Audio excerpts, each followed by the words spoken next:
Okay. Cool, that's the morning. I need to wake up. Just waking up. Okay, so let's start with our first question on Facebook from Chris Harkin. He's saying, coming over in 2.5 short weeks, would love to know about the sun intensity and if not only need a good sunscreen, but any type of neck, head or arm clothing to protect from sunburn. Oh, and how about a few words about the dreaded sandflies and how to both avoid them and minimize getting harassed or bitten.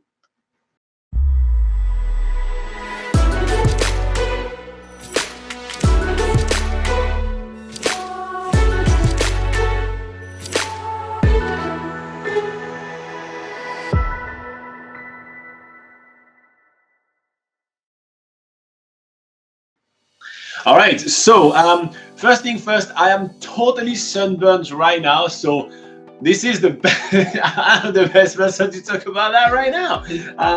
I've spent the last couple of days outdoors exploring beautiful New Zealand, and well, you can see the big difference right here. I hope it shows on camera because damn, it is burnt. So yes, the sun is absolutely much stronger than anywhere else in the world. You're from Seattle, so it is much stronger than in the US. Even if you feel like it's about the same intensity, honestly, it is much harder. And that's because if you know there is a hole in the ozone layer due to the consumption of like CO2, and it basically made a hole. And the hole is right on top of New Zealand. So between your skin and the sun rays, there is no protection. Anywhere else in the world, it would be filtrated by the ozone layer. So with the same kind of sun, same weather from one part of the world, let's say in Seattle where you're from, and here in New Zealand, you will burn much, much faster. I think that someone just said I would look like Mr. Krabs. I don't like that.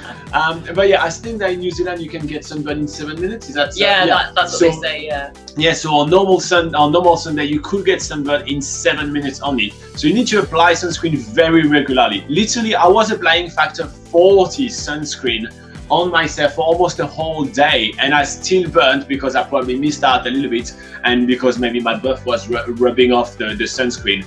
So I'm sunscreen here, like literally on the side, on the nose, everywhere there, under the arm. It's you know, everywhere that basically I kind of missed when putting the sunscreen.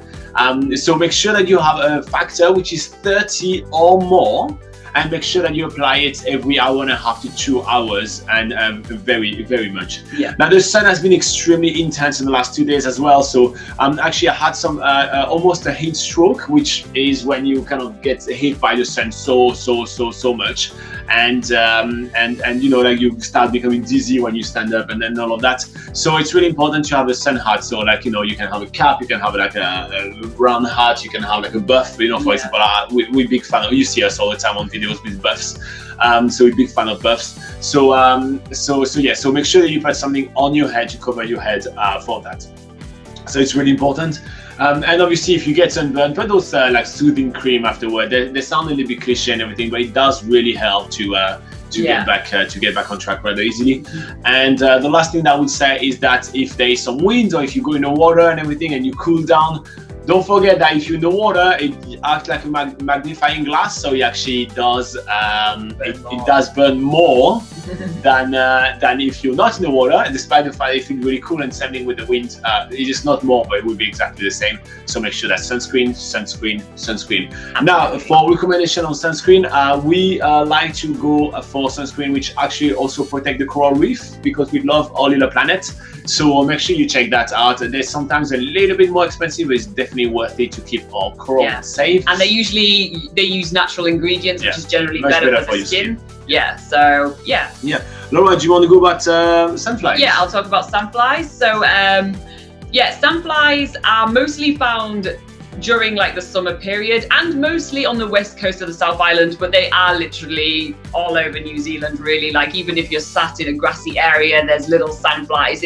Just because their name is sandflies, it doesn't necessarily mean that they're just in sandy areas. They are, pretty much everywhere. So to protect yourself from sandflies, probably the best thing to do is to keep on moving, because sandflies never really get things that are moving. So if you're on a hike and things and you sit down, that's when you're sitting down, that is when sandflies will strike. So there's a Maori story, I think, of one of the Maori god actually created sandfly to get people to keep on moving. To annoy the lazy people and reward the people that keep on moving. Yeah. But obviously there's some times where you do need to sit down and sit still for a while. So usually insect repellent is the way to go. There's lots of insect repellents in New Zealand which tend to be better for sandflies, because that's obviously why you get insect repellent in New Zealand. So I would recommend getting your insect repellent once you arrive in New Zealand. And also getting some, I know we keep bashing on about the environmentally friendly stuff, but there's environmentally friendly insect repellent as well, which is better for the skin, because some insect repellents don't mix well with sunscreen, so you kind of want to avoid having any nasty reactions on your skin. Another thing which is said to be good for keeping sandflies away is having a high amount of vitamin B. So so there's a bit of a what's it called, old wives' tale in New Zealand about eating marmite, because that apparently has a high level of vitamin B, and if you eat lots of that, then sandflies won't get you. And some people swear by this rule, but Robin and I actually tried it and we did not see a difference. So and marmite is so bad. And marmite is terrible. But I take some fly bites over marmite. But finally, one of the most effective ways to stop sandflies biting is just to basically have long-sleeved clothes on, cover your arms, and usually they like to go for the feet if you're walking around in like sandals or jandals, flip-flops, whatever you want to call them, that they go for the feet. So it's kind of, if you wear closed shoes, then that would be probably a better way to stop them from biting.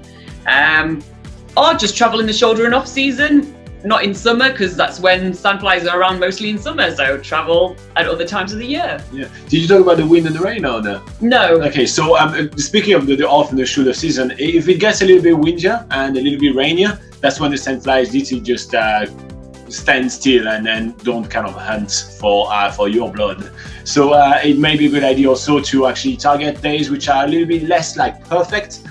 When you want to go to places where you want to go and just go and relax, it may be the best way to do that. Yeah. But other than that, honestly, well, we spend a lot of time around sandflies, and I think it's totally fine. The bites are not that bad, They're just a bit itchy afterwards, which is a bit annoying. But the thing to know, it's not like mosquitoes, and they're not carrying viruses or anything, so there's nothing too dangerous about them. And they itchy for just a little bit. Like honestly, it's probably like an overnight thing, and then after you forget about them. If you're really sensitive to that, just rub a dry bar of soap on them, on the bite, and that works for most kind of bites actually, to stop the biting. You just rub a dry bar of soap a little bit on it, and you usually stop the itching really quickly. And we have an article on BackpackerGuide.NZ all about there's about 7 different ways that you can stop sandfly bites or help minimize the risk of being bitten. So we'll make sure to link that in the description after this video. And just quickly, Graham's just asked, are there mosquitoes in New Zealand? And there are actually mosquitoes in New Zealand, yes. They're not that bad, honestly. I've been living to other places like the US, in some deserts in the US, it's absolutely atrocious. Oh, is it? Yeah. Yeah. And in Africa and everything like that, and in Asia, it's really not that bad, the mosquitoes here in New Zealand. So the sandflies are the thing that's going to be the most common, and also just because they do bite quite a few times. But honestly, it's really not that bad. And again, there is big talk about the sandflies, but you see when it happens to you, it's really not that terrible. It's just, it's just a little bit annoying. It's a bit of an annoyance, but it's not that bad. Mosquito, people don't sleep with mosquito nets. It's not at that level. It's really not seen as like a tropical island or anything. So there are mosquitoes around, but just 1 or 2 you see here and there. It's not bad at all. Yeah.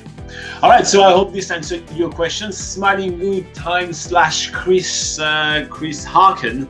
If you liked it, anything like that, obviously click thumbs up, click like. We always like the support. And if you have anything else, you're in the live chat right now, so go for it. All right, taking the time to say hi to everybody in the live chat, and there's already some questions. So hi to Graham, which is arriving in New Zealand in only a